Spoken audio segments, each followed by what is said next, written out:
What is up, boys and girls? Today I got a very interesting video for you guys, so don't click away.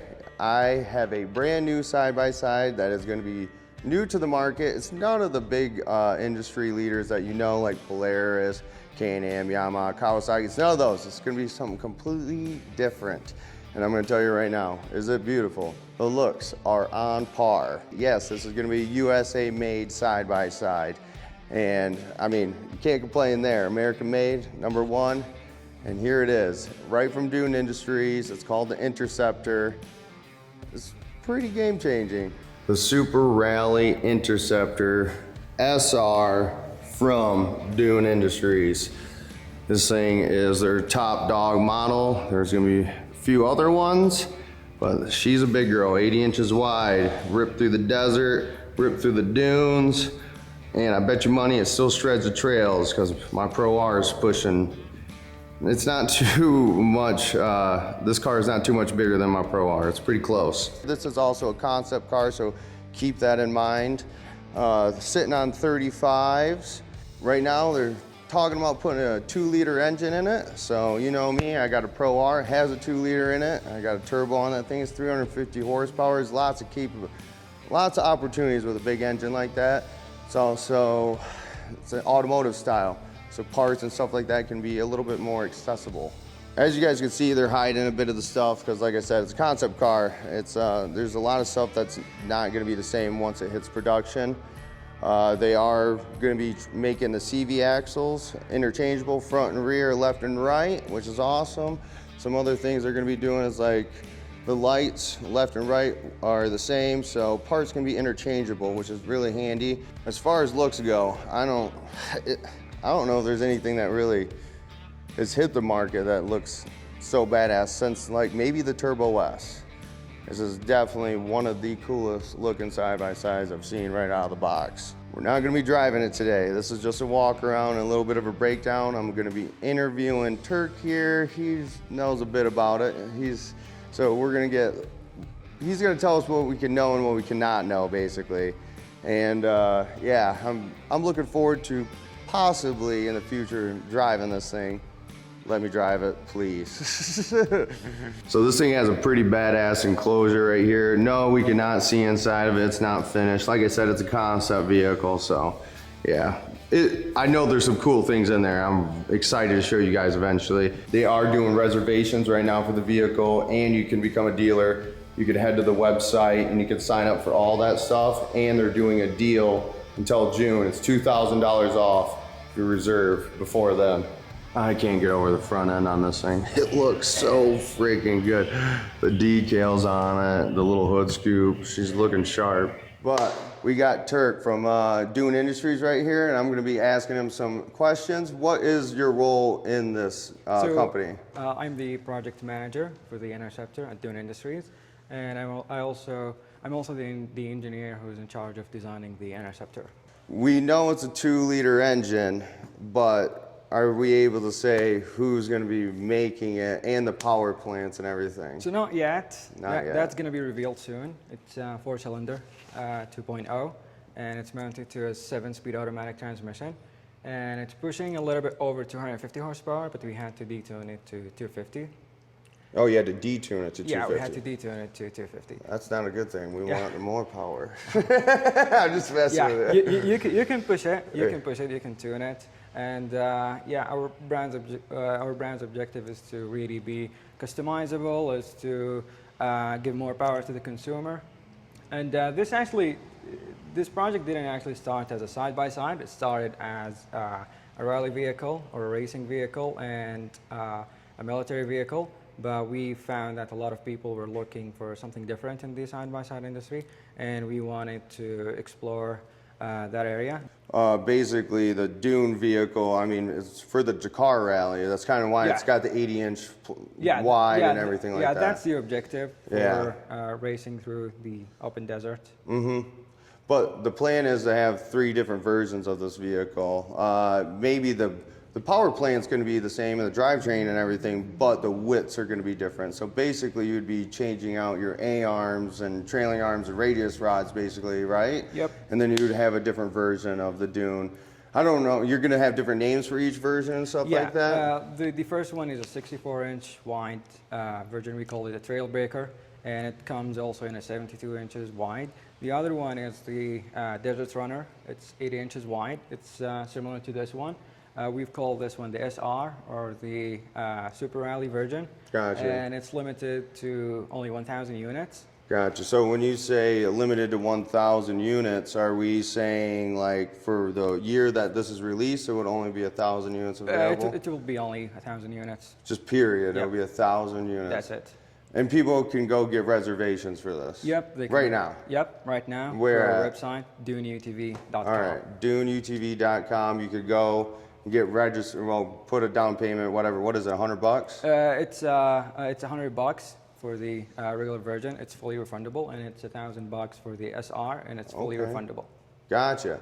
So if you are interested in a vehicle like this, you could be going and getting a reservation today and getting yourself into one of these vehicles when they're released. What's the time frame? What are you guys looking at? We're looking at early 2027. 2027? Yeah, we're really taking our time to build this correctly. That's why we're partnering up with big OEMs. We can't reveal the names. It's a yet. big OEM. Trust me, Yeah. you're gonna like it. Yeah. we want to produce a banger, basically. Yeah. Yeah. What other details do you think like people would maybe want to hear about this vehicle to get them to want to go make a reservation? It's going to be enclosed like this from production? So we're gonna offer an enclosure option. Gotcha. The debate right now is to make it air conditioned or not. That's something that we have to look. That's something that we have to really look through to see if we can actually overcome these complications. But we're looking through different options to at least make it heated for people up north in Michigan or Wisconsin. Which we appreciate. That's why you guys see me drive the Xpedition a bunch, because it's pretty hard to beat having an HVAC system. I mean, it's year-round riding. And one of the things I've been saying for a long time is like, when are we gonna get a Pro R that is fully enclosed? Because like that would be a game changer. It's like, it kills me a little bit inside that I almost rather drive my Xpedition than my Pro R. Pro R is awesome, but comfortability goes a long ways. So to be able to have both those, it would be a big game changer. It's cool to see the options there, and it's a possibility. And it's just going to push other people in the market to also probably go this way, which is all good things in my opinion. It's very sleek looking, very muscle looking, like how you were saying. Is there a reason why you guys went with a design quite like this? Yeah, so we've worked with Italian designers to make it look more like, give it more of a sporty look, but also make it look muscular. When we designed it, we had to focus on making something that would not look old in like 10 or 15 years from now. And that's why you can see some of the curves on the fenders, and also the body build-up, or the volume build-up that ends at the side vent in the back. There are many features that we incorporated in the vehicle. We've had a lot of inspirations for our design from muscle cars, supercars, and also we've got some touches from F1 cars. So right here we see shocks on here, but we know this isn't going to be the shock setup once the vehicle's out. What is your plan like shock-wise? You're looking for Fox, like 2.5, 3.0s? Is that what your goal is? Yeah, we're looking at the 3.0 and the 2.5. That would really depend on the trim model that you will be getting. So it depends on which width style you're going to get. So you'll get a different shock setup with different width setups. Exactly. Okay. Price point-wise, obviously nothing is concrete right now, but do you have like a roundabout estimate of what your goal is for release time? So we're looking at just under $3,000, and that would go up to probably $37,000, $38,000 for the Super Rally. Okay, which is very reasonable. To put it in perspective, my Pro R from Bob's Cycle in Sidney, Ohio, where I buy all my machines out the door, I'm pretty sure I paid $36,000. So very comparable pricing, especially when we're talking about down the line. Who knows, things can change a little bit, you know how it goes, but right now, pretty comparable. Yeah, we're looking at 2027, so we got about a year and 9 months, and we'll be revealing more interesting details in the near future. When do you think I might be able to drive one? So that would be our next step. Yeah, and that would maybe be this summer. It would be in the near future. We can't really, we can't really Did you promise. see his eyebrows? That was a maybe. You said 7-speed automatic transmission, right? Yep. So no CVT. It's gone. No CVT. Which is awesome. I mean, some of the competitors are doing that, like a Maverick R. They've gotten rid of the belt. It's definitely a desert car with the Maverick R right now. So hopefully, with their tuning and their testing and stuff like that, it can be a real well-rounded vehicle like a Pro R. What do you think of this thing? You know, it's no CF Moto. I'm just teasing. Honestly, just being completely open, I think the styling of this thing is wicked. I really think that if they can keep this type of styling, it's bomb. It looks really cool. It's look beefy, it looks mean. It's like screams drive me. Like I really want to drive it just based on how it looks. So like we were saying earlier on when we were talking, if this thing performs like it looks, it's gonna be a handful. Exactly. Yeah, and based on what they're saying with the power plant and the tranny and stuff like that, I mean, as long as they can make all that stuff work, we got a really awesome potential on vehicle. Our hands here. It's really cool. I mean, you can't judge it till it's out. But you know, if you want to dream about it and you want to kind of keep an open mind, then yeah, most definitely. I think we're onto something here, and I think it looks the part, man. It looks freaking epic. 100%. And also, don't forget, this is Julian from Adrenaline Junkie. Go check out his video. He's gonna have one breaking down this vehicle, have details that I didn't include in mine. So go check him out, link from below. Dune Industries, the Interceptor, lots of cool things coming on here. I mean, there's gonna be more and more information coming. Like I said, I'll be dropping little tidbits over time.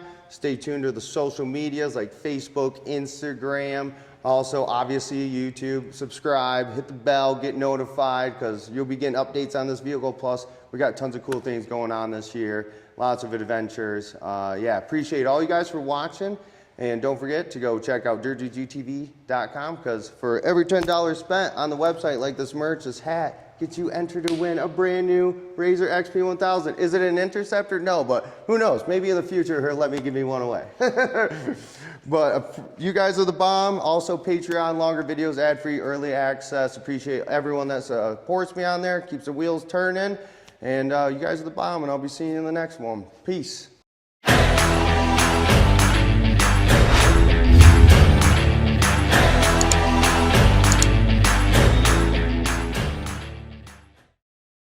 Yeah!